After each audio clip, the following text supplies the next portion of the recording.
मेहर सिंह धनखड़ का साफ कहना है कि लड़ाई हमारी सबसे महत्वपूर्ण स्वाभिमान की है। सरपंचों को चोर साबित किया जा गया, उस बात की लड़ाई है। अब उसमें अगर सारी चीज़ें सरकार पूरा खजाना खोल दे और सारे मांगे को मान भी ले, तो भी अगर स्वाभिमान पर जो ठेस लगा है, सरपंचों को जो चोर बताया गया है, उसको कैसे बदला जाएगा। और उसी कड़ी में सरपंच संघ और जयपुर के जितने भी सरपंच हैं और पदाधिकारी अन्य तमाम हैं, वे सब अभी अड़े हुए हैं और वे चाहते हैं कि ये जो पत्र लिखा गया है, ये पंचायत राज मंत्री रमेश मीणा को लिखा गया है और उनसे कहा गया है कि आप अगर हमारे प्रति वाकई ईमानदारी से खड़े हैं और हमारे प्रति आपके मन में अच्छी भावना है, तो आप मुख्यमंत्री को पत्र लिखें और ये जो एनजीओ वाले हमें दुष्प्रेरित कर रहे हैं, दुष्प्रचारित कर रहे हैं, इनके खिलाफ जांच की मांग करें और कठोर कार्रवाई करवाएं। जय हिंद, वंदे मातरम, जय जगत। आज का जो वीडियो था वो थोड़ा लंबा हो गया, लेकिन लंबा होने के बावजूद कई सरपंचों के फ़ोन आ रहे हैं, कई पदाधिकारियों के फ़ोन आ रहे हैं, कई सरपंच संगठनों के पदाधिकारियों के फ़ोन आ रहे हैं। वे लोग जो पत्र हमने दिखाया है जयपुर जिला अध्यक्ष मेहर सिंह धनखड़ द्वारा मंत्री को लिखे हुए, उसके बारे में विस्तृत जानकारी चाहते हैं। मैं पत्र आपको दिखा रहा हूँ। साथ ही आपको ये भी बताना चाह रहा हूँ कि इस पत्र की जो प्रबलता है, वो इस पत्र की जो तीव्रता है, वो तीव्रता बहुत अधिक है और ये गहमा गहमी में एक राह बनाने के लिए इस पत्र का इस्तेमाल होना भी ज़रूरी है। गांधी टीवी इसका पक्षधर है। लेकिन हमने मेहर सिंह धनखड़ जी से बात की,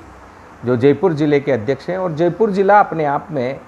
राजस्थान की राजधानी है और राजस्थान के सबसे बड़े ज़िले को चलाने वाला पदाधिकारी कैसा है, उसके बारे में भी थोड़ी जानकारी हमें लेनी थी। तो हमने जानकारी ली है और उन्होंने बड़ा ही संजीदगी से और बड़ी ही तीव्रता के साथ ये जो पत्र लिखा है, ये एक प्रकार से पत्र न होकर सरपंच संघ की तरफ से सरकार के पाले में, सरकार के पंचायत राज मंत्री के पाले में फेंका गया बम है। ये लेटर बम है और इसमें जो मांग की गई है वो मंत्री से सीधे मांग ये कि यही की गई है कि जिन एनजीओ ने, जिन सोशल ऑडिट करने वाले एनजीओ ने सरपंचों को बदनाम किया, उनके खिलाफ जांच की जाए और बड़ी ही तीव्रता से सारे घटनाक्रम चले हैं। यानी पहले एनजीओ ने सोशल ऑडिट के नाम पर सरपंचों को बदनाम किया और सरकार से टकराव की राह बनाई और सरकार से टकराव की राह बनाने के बाद दुष्प्रेरणा के साथ प्रचारित किया कि सरकार के पंचायत राज मंत्री सरपंचों को भ्रष्टाचार में लिप्त मानते हैं और उनके खिलाफ कार्रवाई की मांग करते हैं। जबकि हकीकत में अब हम इसमें तह में जा रहे हैं और आज जो हमारी जिला अध्यक्ष मेहर सिंह धनखड़ से हमारी जो चर्चा हुई है विस्तृत, उसका भी निचोड़ यही निकल कर आ रहा है कि सोशल ऑडिट करने वाले एनजीओ ने सरपंचों को दुष्प्रेरणा के साथ प्रचारित किया, दुष्प्रचार किया, उनके स्वाभिमान को ठेस पहुंचाया और उसके बाद सरकार से लड़ाया और सरकार के मंत्री और सरपंचों के बीच में, पंचायत राज मंत्री रमेश मीणा और सरपंचों के बीच में दरार पैदा की। और दरार पैदा करने के बावजूद जब उनकी चालाकियां काम नहीं आई और बड़ा आंदोलन हुआ और आंदोलन होने के बाद जब मंत्री स्तर पर यह बात स्पष्ट कर दी गई कि उन्होंने कभी राजस्थान के सरपंचों के बारे में इस प्रकार की बातें कही ही नहीं, और जब सरपंचों ने कहा कि आप हमारी मांगों को माने, तो सारे मांग जो त्वरित माने जा सकते थे उनको माना गया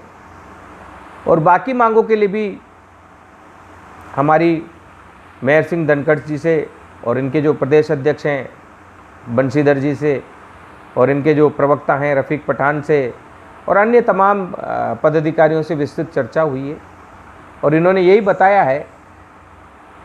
कि अब सारा जो दारोमदार है वो मुख्यमंत्री के पाले में है और जो मांगे मानी जानी थी, तकनीकी आधार पर आसानी से मांगी जा सकती थी, उनको तुरंत प्रभाव से सरकार ने मान लिया है और सरकार सारी मांगों को मानने के पक्षधर है और सरकार सभी मांगों को मान भी रही है। कुछ में तकनीकी आधार पर थोड़ी सी रुकावट बनी हुई है, क्योंकि जब वो मांग पत्र तैयार किया गया था तो कुछ नियम ऐसे थे जो एकदम नज़र नहीं आए, इस कारण उस मांग पत्र में भी थोड़ा सुधार किया जा रहा है। बाकी लगभग सभी मांगें मानी जा रही है, लेकिन मेहर सिंह धनखड़ का साफ कहना है कि लड़ाई हमारी सबसे महत्वपूर्ण स्वाभिमान की है। सरपंचों को चोर साबित किया जा गया, उस बात की लड़ाई है। अब उसमें अगर सारी चीज़ें सरकार पूरा खजाना खोल दे और सारे मांगे को मान भी ले, तो भी अगर स्वाभिमान पर जो ठेस लगा है, सरपंचों को जो चोर बताया गया है, उसको कैसे बदला जाएगा। और उसी कड़ी में सरपंच संघ और जयपुर के जितने भी सरपंच हैं और पदाधिकारी अन्य तमाम हैं, वे सब अभी अड़े हुए हैं और वे चाहते हैं कि ये जो पत्र लिखा गया है, ये पंचायत राज मंत्री रमेश मीणा को लिखा गया है और उनसे कहा गया है कि आप अगर हमारे प्रति वाकई ईमानदारी से खड़े हैं और हमारे प्रति आपके मन में अच्छी भावना है, तो आप मुख्यमंत्री को पत्र लिखें और ये जो एनजीओ वाले हमें दुष्प्रेरित कर रहे हैं, दुष्प्रचारित कर रहे हैं, इनके खिलाफ जांच की मांग करें और कठोर कार्रवाई करवाएं। और सरकार चाहे तो कार्रवाई कठोर हो सकती है। अनर्गल बयानबाजी पर हमने देखा बड़े बड़े पत्रकारों को गिरफ्तार होते हुए, तो ये तो एनजीओ वाले हैं। तो जितने भी बड़े एनजीओ वाले, राष्ट्रीय स्तर के जितने भी एनजीओ के पदाधिकारी थे, जिन्होंने अभी कुछ दिन पहले ही जयपुर में बयान दिया इस विषय पर कि राजस्थान सरकार एनजीओ की सोशल ऑडिट को बंद कर भ्रष्टाचार में लिप्त सरपंच की मदद कर रही है, इससे राज्य सरकार भी बदनाम हो रही है और इससे सरपंच भी बदनाम हो रहे हैं। एनजीओ ने अपनी खीज उतारी है और कोई उनके पास तथ्य नहीं है कि राजस्थान के सरपंच भ्रष्टाचार में लिप्त हैं। कोई उनके पास तथ्य नहीं है कि राजस्थान की सरकार भ्रष्टाचार को बढ़ावा दे रही है। यही एनजीओ जो बड़े बड़े प्रोजेक्ट लेती है राजस्थान सरकार से, यही एनजीओ अब राजस्थान सरकार के खिलाफ खड़ी हुई है। बहुत बड़ी साजिश है ये राजस्थान सरकार के खिलाफ। इस साजिश का पता लगना चाहिए, इस साजिश का पर्दाफाश होना चाहिए और इस साजिश में लिप्त एनजीओ के लोगों को, चाहे वो कितने ही बड़े हों,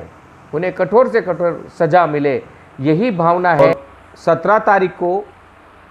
जिला अध्यक्षों की और प्रमुख कार्यकारिणी सदस्यों की मीटिंग आयोजित की जा रही है प्रदेश सरपंच संघ की, और प्रदेश सरपंच संघ के लोग 17 तारीख को एकत्रित होंगे और उस दिन जो भी मांगे होंगी वो प्रबलता से उठाई जाएंगी। उससे पहले अगर ये पत्र लिख दिया जाता है मंत्री के द्वारा मुख्यमंत्री को जांच के लिए, तो मामला बहुत कुछ शांतिपूर्ण तरीके से निपट जाएगा। वरना जिस प्रकार से मेहर सिंह धनखड़ और अन्य पदाधिकारियों से बात चल रही है, रफ़ीक पठान से भी मेरी बात हुई है, अन्य सभी तमाम पदाधिकारियों से मेरी बात हुई है, नागौर जिला अध्यक्ष प्रकाश भाकर से भी हमारी बात हुई है, और उससे यही निकल कर आ रहा है कि सरपंचों के स्वाभिमान से किसी को खिलवाड़ नहीं करने दिया जाएगा। चाहे मर जाएंगे सरपंच, लेकिन अपने स्वाभिमान की रक्षा करने के लिए अंत तक संघर्ष करेंगे। तो संघर्ष की राह अभी खुली हुई है और अब गेंद सरकार के पंचायत राज मंत्री रमेश मीणा के पाले में है। आप सबके डिमांड आ रही थी इस पत्र के बारे में, विस्तृत जानकारी आप लोग चाह रहे थे, इसलिए हमने इस पत्र पर समीक्षात्मक ये रिपोर्ट पेश की है। आशा है आप सबको अच्छा लगेगा। जय हिंद, वंदे मातरम।